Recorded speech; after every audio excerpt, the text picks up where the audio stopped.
Om Shanti. Spark audio book का नाम है अव्यक्त स्थिति। पार्ट 6। अंतिम पुरुषार्थ कौन सा है, क्या उसको जानते हो? जैसे जैसे शुरू में देह अभिमान को मिटाने का पुरुषार्थ रखा कि मैं चतुर्भुज हूँ, इससे स्त्री भान, कमजोरी, कायरता आदि सब निकल गई और आप निर्भय और शक्तिशाली बन गए। तो जैसे आदि में देह अभिमान मिटाने के लिए कि मैं चतुर्भुज हूँ, यह प्रैक्टिकल पुरुषार्थ चला ना। चलते फिरते व बात करते यह नशा रहता था कि मैं नारी नहीं हूँ, मैं चतुर्भुज हूँ। तो ये दोनों संस्कार और वह दोनों शक्तियाँ मिल गई।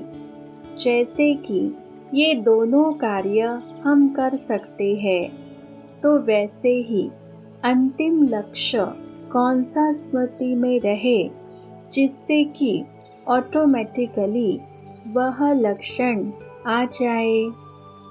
वह अंतिम लक्ष्य पुरुषार्थ के लिए कौन सा है? वह है अव्यक्त फरिश्ता हो रहना। अव्यक्त रूप क्या है? फरिश्तापन। उसमें भी लाइट रूप सामने है अपना लक्ष्य। वह सामने रखने से जैसे लाइट के कार्ब देखते हो, तो अव्यक्त और व्यक्त में क्या अंतर देखते हो? व्यक्त 5 तत्वों के कार्ब में है और अव्यक्त लाइट के कार्ब में है। लाइट का रूप तो है, लेकिन आसपास चारों ओर लाइट ही लाइट है। जैसे कि लाइट के कार्ब में यह आकार दिखाई देता है। जैसे सूर्य देखते हो तो चारों ओर फैली सूर्य की किरणों की लाइट के बीच में सूर्य का रूप दिखाई देता है। सूर्य की लाइट तो है, लेकिन उसके चारों ओर भी सूर्य की लाइट परछाई के रूप में फैली हुई दिखाई देती है और लाइट में विशेष लाइट दिखाई देती है। इसी प्रकार से मैं आत्मा ज्योति रूप हूँ, यह तो लक्ष्य है ही, लेकिन मैं आकार में भी कार्ब में हूँ। चारों ओर अपना स्वरूप लाइट ही लाइट के बीच में स्मृति में रहे और दिखाई भी दे, तो ऐसा अनुभव हो। जैसे कि आईने में देखते हो तो स्पष्ट रूप दिखाई देता है, वैसे ही नॉलेज रूपी दर्पण में अपना यह रूप स्पष्ट दिखाई दे और अनुभव हो। चलते फिरते और बात करते ऐसे महसूस हो कि मैं लाइट रूप हूँ, मैं फरिश्ता चल रहा हूँ और मैं फरिश्ता बात कर रहा हूँ। तो ही आप लोगों की स्मृति और स्थिति का प्रभाव औरों पर पड़ेगा।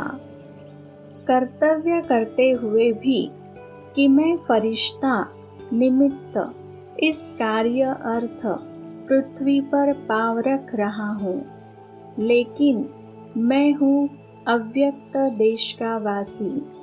अब इस स्मृति को ज़्यादा बढ़ाओ।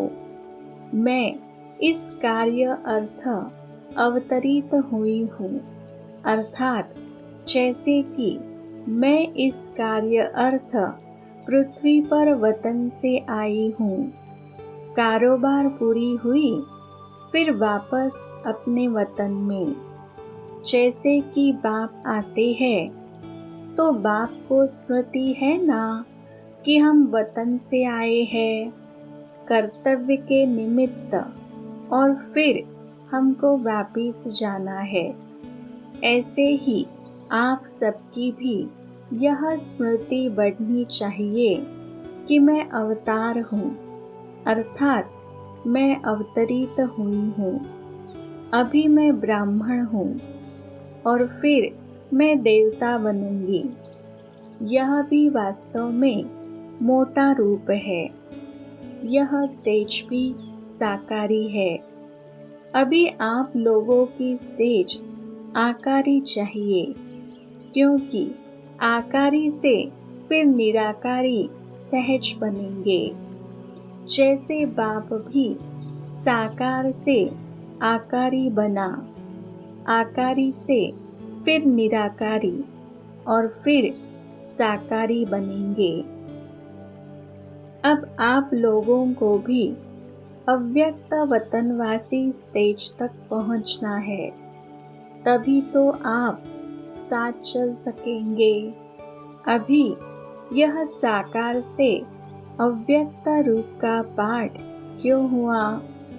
सबको अव्यक्त स्थिति में स्थित कराने, क्योंकि अब तक उस स्टेज तक नहीं पहुँचे हैं। अभी अंतिम पुरुषार्थ यह रह गया है।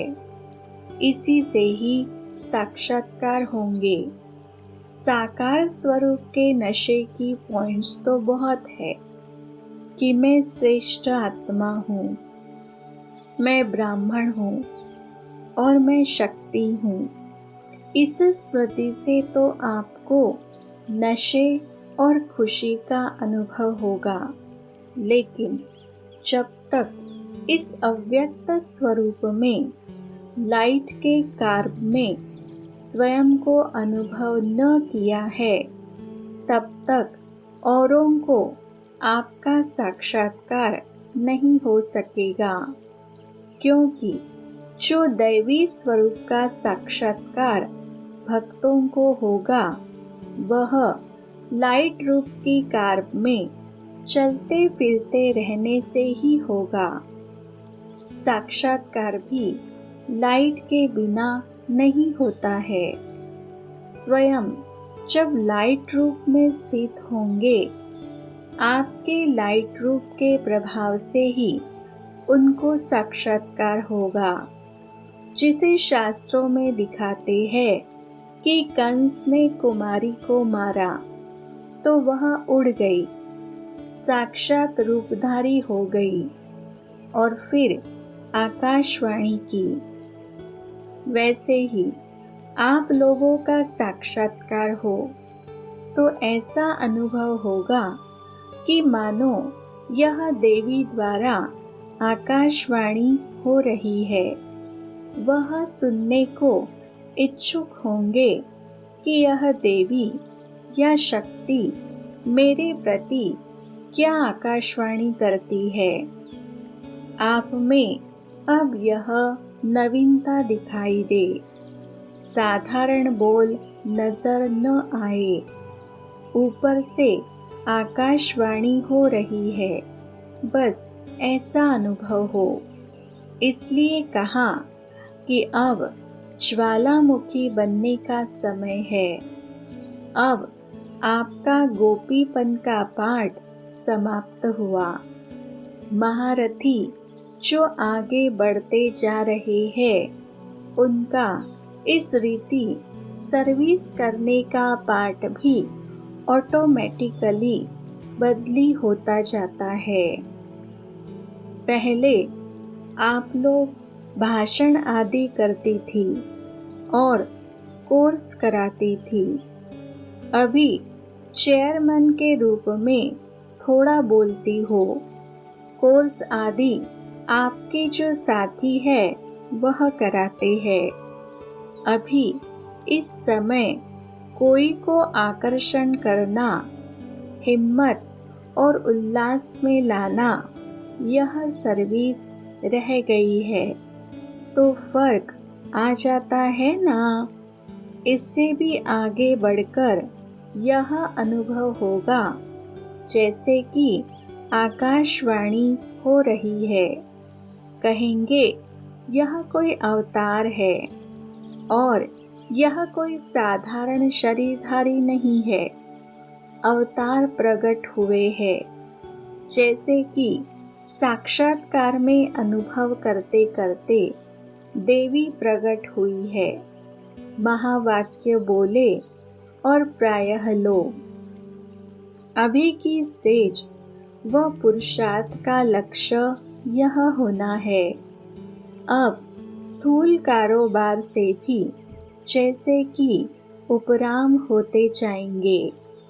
इशारे में सुना, डायरेक्शन दिया और फिर अव्यक्त वतन में जैसे साकार में देखा, अनुभव किया, नीचे आए, डायरेक्शन दिया, सुना और फिर ऊपर।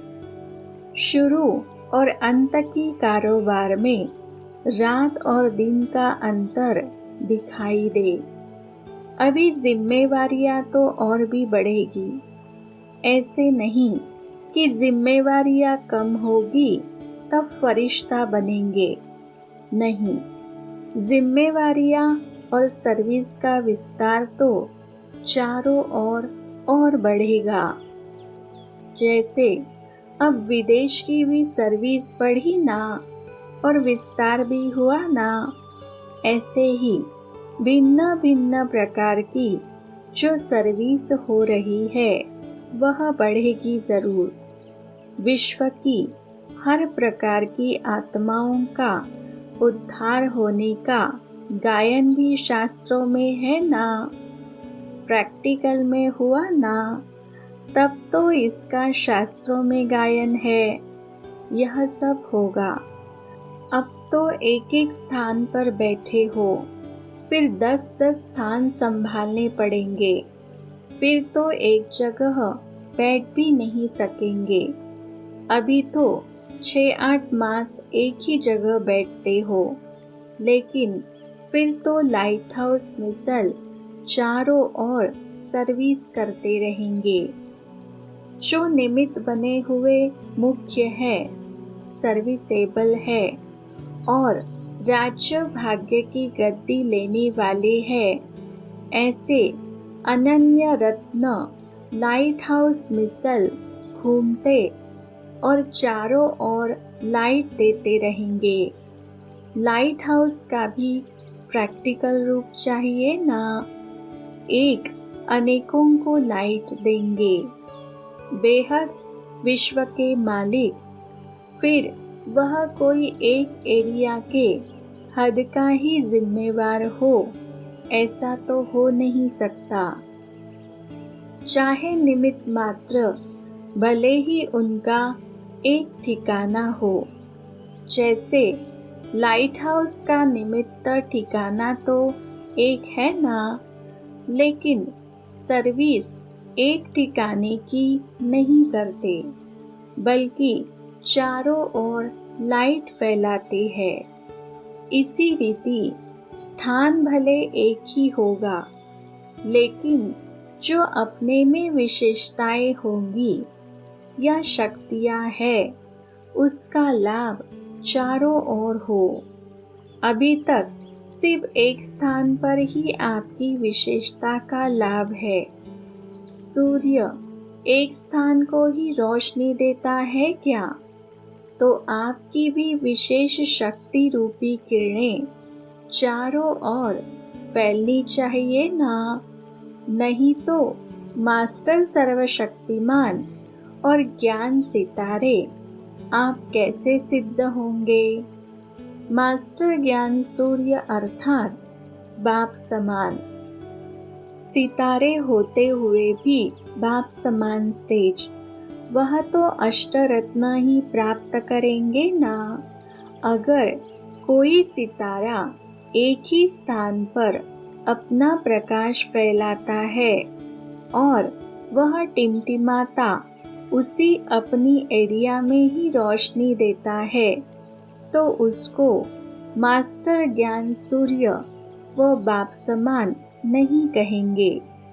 जब तक वह बाप समान की स्टेज पर नहीं आया है, तब तक बाप समान तख्त नहीं ले सकता। इसलिए अपनी स्टेज ऐसी बनाओ जो सर्विस बढ़े। चक्रधारी बनने से ही चक्रवर्ती महाराजा बनेंगे। यहाँ चक्रधारी, वहाँ चक्रवर्ती। जिसमें लाइट का भी चक्र हो और सेवा में प्रकाश फैलाने वाला चक्र भी हो, तब ही कहेंगे चक्रधारी।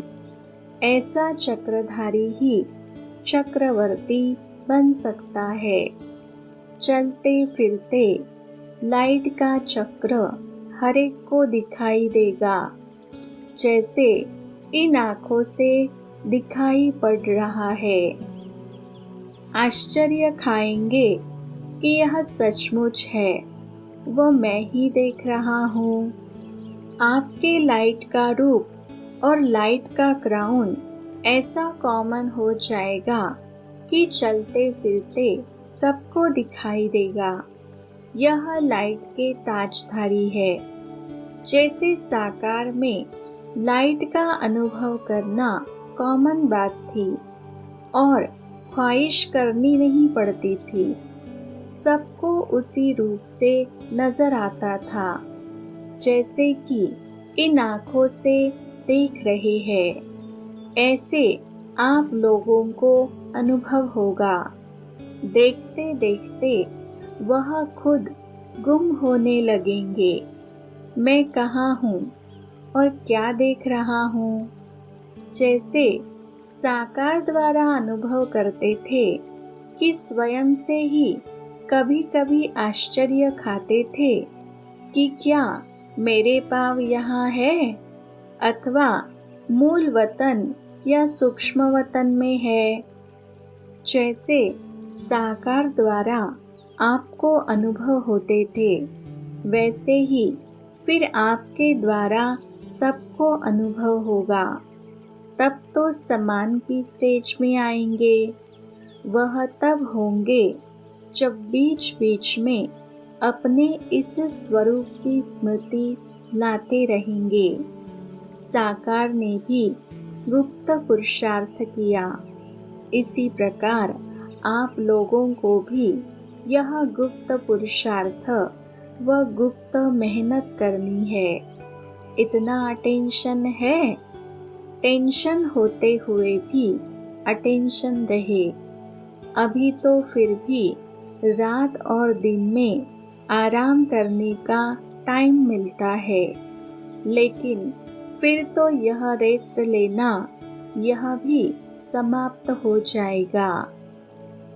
लेकिन जितना अव्यक्त लाइट रूप में स्थित होंगे, उतना ही शरीर से परे का अभ्यास होने के कारण यदि 2-4 मिनट भी जैसे कि अशरीरी बन जाएंगे, तो मानो जैसे कि 4 घंटे का आराम कर लिया। ऐसा समय आएगा जो कि नींद के बजाय 4-5 मिनट अशरीरी बन जाएंगे। जैसे कि नींद से शरीर को खुराक मिल जाती है, वैसे ही यह भी खुराक मिल जाएगी। शरीर तो पुराने ही रहेंगे, हिसाब किताब पुराना तो होगा ही, सिर्फ उसमें यह एडिशन होगी। लाइट स्वरूप की स्मृति को मजबूत करने से हिसाब किताब चुकतू करने में भी लाइट रूप हो जाएंगे। जैसे इंजेक्शन लगाने से 5 मिनट में ही फर्क पड़ जाता है, वैसे ही नींद की गोली लेने से भी परेशानी समाप्त हो जाती है।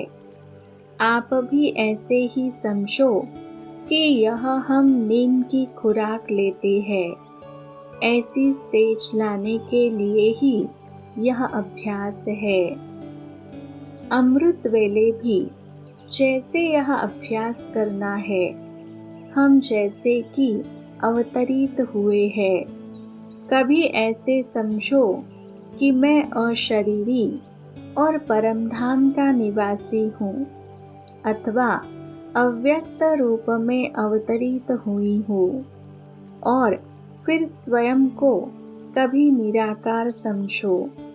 यह 3 स्टेजेस पर जाने की ऐसी प्रैक्टिस हो जाए जैसे कि एक कमरे से दूसरे कमरे में जाना होता है, तो अमृत वेले यह विशेष अशरीरी भव का वरदान लेना चाहिए। अभी विशेष यह अनुभव हो। अव्यक्तवाणी डेट है 15 सितंबर 1974। अव्यक्त मिलन किसको कहा जाता है? जिससे मिलना होता है उसी के समान बनना होता है। तो अव्यक्त मिलन अर्थात बाप समान अव्यक्त रूपधारी बनना। अव्यक्त अर्थात जहाँ व्यक्त भाव नहीं। क्या ऐसे बने हो? व्यक्त देश का, व्यक्त देह का और व्यक्त वस्तुओं का जरा भी आकर्षण अपनी तरफ आकर्षित न करे। क्या ऐसी स्थिति बनाई है? जो पहला पहला वायदा है कि तुम्ही से सुनूं और तुम्ही से बोलूं, यह वायदा निभाने के लिए सारा दिन रात जब तक अव्यक्त व निराकारी स्थिति में स्थित नहीं होंगे, तो क्या बाप दादा के साथ साथ रहने का अनुभव कर सकेंगे? अर्थात वायदा निभा सकेंगे? सारे दिन में आप कितना समय यह वायदा निभाते हो? जिससे मिलना होता है उसके स्थान पर और वैसी स्थिति स्वयं की बनानी होती है। वह स्थान और स्थिति ये दोनों ही बदलनी पड़ेगी, तब ही यह वायदा निभा सकते हो। व्यक्त भाव में आना व कोई भी व्यक्ति व वस्तु में भावना रहना कि यह प्रिय है व अच्छी है, यह व्यक्त वस्तु और व्यक्ति में भावना रहना अर्थात कामना का रूप हो जाता है। जब तक कामना है तब तक माया से संपूर्ण रीति सामना नहीं कर सकते। जब तक सामना नहीं कर सकते तब तक समान नहीं बन सकते, अर्थात वायदा नहीं निभा सकते। जैसे आप लोग चित्र में कृष्ण को सृष्टि के ग्लोब पर दिखाते हो, ऐसा ही चित्र अपनी प्रैक्टिकल स्थिति का बनाओ। इस व्यक्त देश व इस पुरानी दुनिया से उपराम, व्यक्त भाव और व्यक्त वस्तुओं आदि सबसे उपराम, अर्थात इनके ऊपर साक्षी होकर खड़े रहे। जैसे पाँव के नीचे ग्लोब दिखाते हैं, वह ग्लोब के ऊपर बैठा हुआ दिखाते हैं, अर्थात उनका मालिकपन व अधिकारीपन दिखाते हैं। तो ऐसे अपना चित्र बनाओ। इस पुरानी दुनिया में जैसे अपनी स्व इच्छा से अपने रचे हुए संकल्प के आधार से अव्यक्त से व्यक्त में आते व्यक्ति व वस्तुओं के आकर्षण के अधीन होकर नहीं। जैसे लिफ्ट में चढ़ते हो तो स्विच अपने हाथ में होता है, चाहे फर्स्ट फ्लोर पर जाओ, चाहे सेकंड फ्लोर पर जाओ, जब स्विच कंट्रोल से बाहर हो जाता है तब वही रिजल्ट होती है। बीच में लटक जाएंगे ना। ऐसे ही यह स्मृति का स्विच अपने कंट्रोल में रखो। जहाँ चाहो, जब चाहो और जितना समय चाहो वैसे अपने स्थान को व स्थिति को सेट कर सको। क्या ऐसे अधिकारी बने हो? क्या काल पर विजय प्राप्त की है? काल अर्थात समय, तो काल पर विजयी बने हो। अगर पांडव सेना की व शक्ति सेना की यह स्टेज अंत में आएगी तो साइलेंस पावर तो साइंस से कम हो गई, क्योंकि साइंस ने तो अभी भी इन तत्वों पर विजय प्राप्त कर ली है। प्रदर्शनी में आप लोग चित्र दिखाते हो ना कि रावण ने 4 तत्वों पर विजय प्राप्त की है। उसमें काल भी दिखाते हो ना, जब रावण ने अर्थात रावण की शक्ति साइंस ने अभी भी काफी हद तक तत्वों पर विजय प्राप्त कर ली है, तो साइंस आपसे पावरफुल हुई ना। जब साइंस की शक्ति अपना प्रत्यक्ष सबूत दे रही है तो साइलेंस की शक्ति अपना प्रत्यक्ष सबूत क्या अंत में देगी? समय पर विजय अर्थात काल पर विजय, इसकी परसेंटेज अभी कम है। अपने को निराकारी स्थिति व अव्यक्त स्थिति में स्थित तो करते हो, लेकिन जितना समय स्थित रहना चाहते हो उतना समय उस स्थिति में स्थित नहीं हो पाते हो। स्टेज के अनुभव भी प्राप्त करते हो, मेहनत भी करते हो, लेकिन काल पर विजय नहीं कर पाते हो। इसका कारण क्या है? सोचते हो कि आधा घंटा पावरफुल याद में बैठेंगे और आधा घंटा बैठते भी हो और प्लान भी बनाते हो, लेकिन जितना जितना जिस स्टेज के लिए सोचते हो उतना ही समय उस स्टेज पर स्थित नहीं होते हो। सोचते हो स्विच ऑन 3rd फ्लोर पर करें, लेकिन पहुंच जाते हो 2nd फ्लोर पर व फर्स्ट या ग्राउंड फ्लोर तक पहुंच जाते हो, क्योंकि काल पर विजय नहीं। इसका कारण यह है कि बार बार सारे दिन में समय गंवाने के अभ्यासी हो। व्यर्थ के ऊपर अटेंशन देने से ही काल पर विजय प्राप्त करने में समर्थ बनेंगे। जब तक समय व्यर्थ जाता है तब तक विजय पाने में समर्थ नहीं बन सकते। इसी कारण जो मिलन का अनुभव करना चाहते हो वह निरंतर समय व्यर्थ करने के कारण ही समर्थ नहीं बन पाते। वायदा निभाना चाहते हो वह निभा नहीं सकते, तो अब अपनी तकदीर की तस्वीर सर्व तत्वों पर और काल पर सदा विजयी की बनाओ। जब एक एक सेकेंड व्यर्थ से समर्थ में चेंज करो तब ही विजयी बनेंगे। अव्यक्तवाणी डेट है 5 दिसंबर 1974। सभी इस समय जिस एक ही लगन, एक ही संकल्प में बैठे हुए हो, वह एक ही संकल्प व लगन कौन सी है? बाप का आवाहन करना व बाप बच्चे के मिलन का मेला मनाना।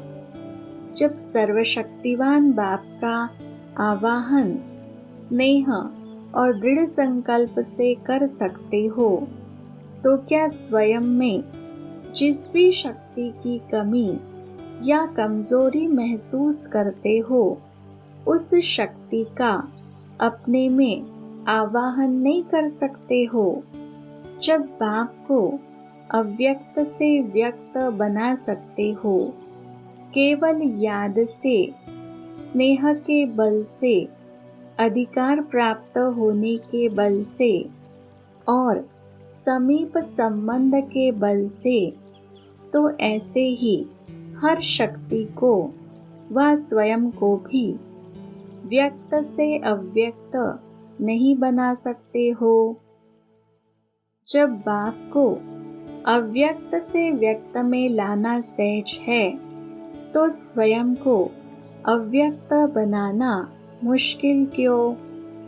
पुराने जमाने की कहानियाँ प्रसिद्ध है कि ताली बजाने से वस्तु व व्यक्ति हाजिर हो जाते थे व परियां प्रत्यक्ष हो जाती थी। यह परियों की कहानी प्रसिद्ध है। ये कहानियाँ किनके बारे में है? ज्ञान परियां व तीनों लोकों में उड़ने वाली परियां कौन सी है? अपने को समझती हो ना? ज्ञान और याद के दोनों पंख लगे हुए हैं ना? आप ज्ञान और याद के बल से एक सेकंड में, अर्थात इन पंखों के आधार से साकार लोक से निराकार लोक तक पहुंच जाते हो ना? ऐसे फरिश्ते समान परियों को एक सेकंड में जिस शक्ति की आवश्यकता हो, संकल्प किया व आवाहन किया और वह शक्ति स्वरूप में आ जाए। ऐसी ताली बजानी आती है? ऐसी परियां बनी हो जिनों का हर कल्प गायन होता आया है? वर्तमान समय का पुरुषार्थ एक सेकंड की गति का होना चाहिए, तब कहेंगे कि समय और स्वयं दोनों की रफ्तार समान है। इसको ही फास्ट या फर्स्ट स्टेज कहा जाता है। संगम युग पर सर्व शक्तियाँ ऐसे अपने अधिकार में चाहिए। स्वयं में शस्त्र समान शक्तियाँ हो, जो जब चाहो कर्तव्य में ला सको। अव्यक्त वाणी डेट है 30 जनवरी 1975।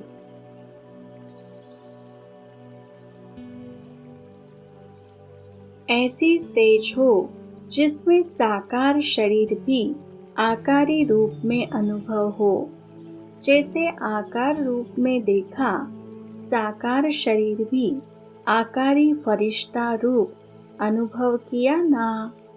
चलते फिरते कार्य करते आकारी फरिश्ता अनुभव करते थे।